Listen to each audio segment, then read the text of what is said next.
Alright, what we have here is the WLToys L959. As you can see, it's a RC car. And this is actually a gift, and it was purchased not as a review unit, but with my own money. And it's a really good value. You can get this off of Banggood for, right now, I think it's $65.99. You can probably use a coupon code that's widely available to knock that down another $5 or $6.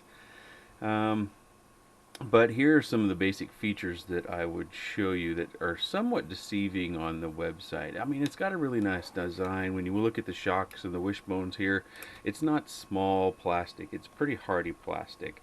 But you have the possibility of bottoming out a little bit if you come up, like if you're running up on a driveway curb or something like that. So that concerns me a little bit of transferring it to these arms.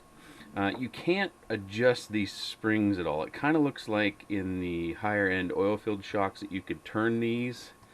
Now let me bring that a little closer. That you could turn these and they would thread down to make the springs more stiff. But they don't. It's just for looks. I guess if you could get more of these, you could take the top cap off and stack these in to make the springs more stiff if that's what you wanted. You know, these are standard shocks. There's no oil filled inside of them. This is a two-wheel drive unit. It's got a nice thick arm here, but it is plastic. And on the back end, you basically got the same sort of shocks. They kind of, you know, again, they look like you could turn them down to make them more stiff. This does come with a 380 motor, and it does come with a heatsink on it, which is kind of a nice thing. You don't always see that. There are two screws to get the motor off in case you want to break that motor in and then clean it out. The interesting part about breaking the motor in is when I set up the transmitter and I hit the throttle trims, didn't matter how many times I hit the throttle up trim, it did nothing. It never got the motor slightly going, or it even indicated it was going to go. So I think the throttle trim might not work, at least on my transmitter. Let's give you a little bit of a size comparison here with the tires. Let's zero this out. Now you can see this online if you look at the website, but I'll give you some ideas. That's about 96.3 millimeters. I think online they give you a wheel diameter of like 36. I don't know where they get that number from, but and then the front looks to be actually slightly bigger. Let's try that again. 126. 126. Okay, so they are the same. Must have done something funny with my calipers there. It does have an on-off switch, which is nice. So you can put your battery in and connect it up, and then you've got the on-off switch right there. Initially, the battery compartment, which is here, did have the battery in it, and that confused me for a minute. And it kind of looks like you should just pull this open, but you actually have to pull this pin on the side, and then you slide this all the way out. So it's nice and secure in there, but it's kind of odd. And here is the battery. And initially this connector, if I can get it out here, was actually pushed all the way up through and on top. I'm not sure why that was. But it connects real easy with this JST. It only goes one way, so you don't have to worry about reversing polarity. The battery itself, let's see if you can see that. It's a 7.4 volt 1500 mAh battery. If you wanted to get more top end out of this, or a little bit more takeoff, you could probably get another battery that might actually even weigh less with a higher C rating to give you another burst. That could be a really cheap upgrade. You could probably get a battery like that for $12 or $13. That might give you some more top end. The battery runs for anywhere from 17 to 25 minutes, depends on your driving style. Of course, other batteries are going to give you different results. I would expect a more name brand, so to speak, battery would probably give you more minutes and more top end speed. It does have a balance connector, which is kind of nice. If you've got a hobby grade charger, you can use it to balance charge all the cells. So that's a nice feature. Speaking of charging, it comes with a charger like this.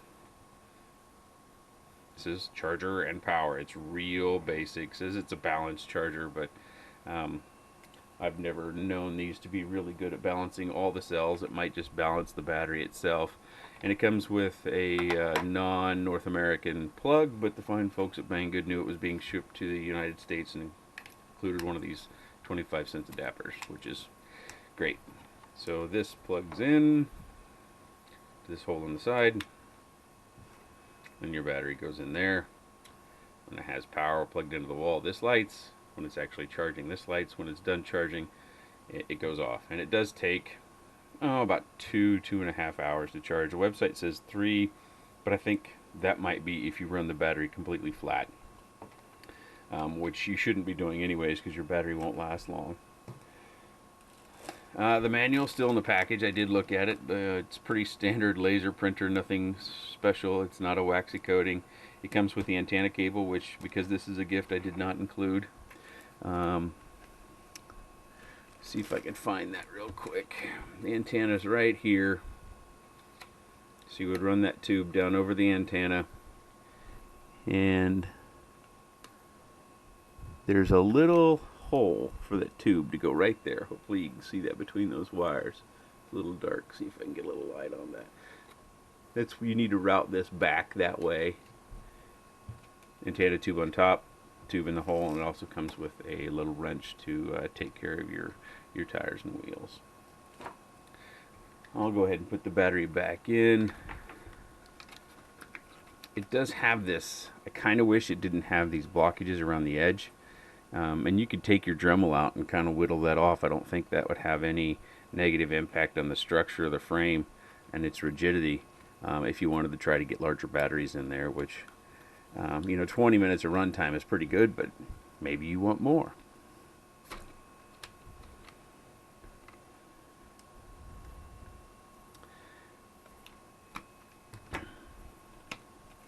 The remote that it comes with is right here. Pretty standard fare. Does have an angle. Does go not all the way around. It goes about I would say 320 degrees. And these are the trim buttons, which I know that the steering trims do work because I tested those out and they would actually slightly move the wheels. But the throttle trims, I got them to do nothing. I don't know why, but that concerns me a bit. It does take 4 AA batteries, which I've got some cheap Rayovacs in there for right now. And the power button is right here, which is very clear, but oftentimes on our remotes we look for power up here somewhere, and the power button's right down here. The range seems to be fine. I didn't drive it out of eyesight, so I would say 40-50 meters is just fine. You'll see in the running footage that it works just fine, and the range is about what you expect. It's reported as 100 meters, but it might be less than that. I didn't test that completely.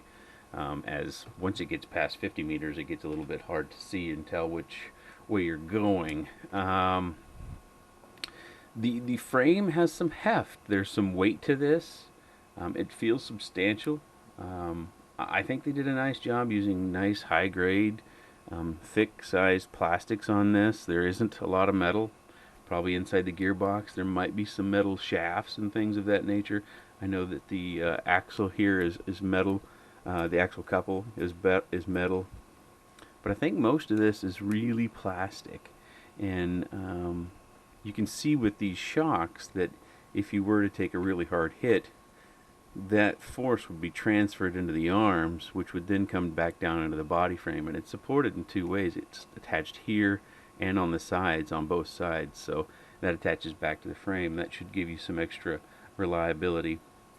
These can be upgraded to brushless for it's probably going to cost you about 80 or 90 bucks, because you've got to replace the motor and then you've got to replace the ESC in here, and the motor I think is probably about 30 or 40 bucks, and the ESC in there is probably another 30 or 40 bucks. But I think this runs just fine. The nice thing about these is, outside of the $65 price point, is you can find all sorts of parts. So if you do break it, you can get it, and that's one bonus over buying something that's been around for a while versus something that's brand new. Is brand new stuff doesn't always have the parts, but you can get lots of parts for this. It's tried and true. It shouldn't fail you. The one thing I was disappointed in when I started looking at it was The tires don't have any foam inserts. They're just, they're low profile tires, which minimizes that impact, but it would have been nice to have some foam in here, especially for running on the roads. Um, I don't see where we can get any extra traction, because you can see the rigidity around the outside is pretty good compared to when you're in here. It's really flexible and flimsy. So I think that's a minor overlooking. And you can always take them off and put in foam that you can find from your local hobby shop, or make your own out of foam that comes in packaging or things you have around the house. So that's kind of it for the desk review. You can see that the outside was a little bit bunged up, and I'm not sure why that is. It's a little bit curious. It's like that outside material got snagged on something through production, or was run through something. So it's a little bit rough. It's not flawless, but it's passable. I think you can have a lot of fun with this. I think it's worth every dollar. And I would buy again if I were to have another person who's interested in RC cars. I myself, I do more flying than I do driving, but oftentimes with young people you're getting started on driving, and I think this would make a great gift for anyone from, say, 9 to 14. So the next up, you'll see the flight footage, and thanks again for watching.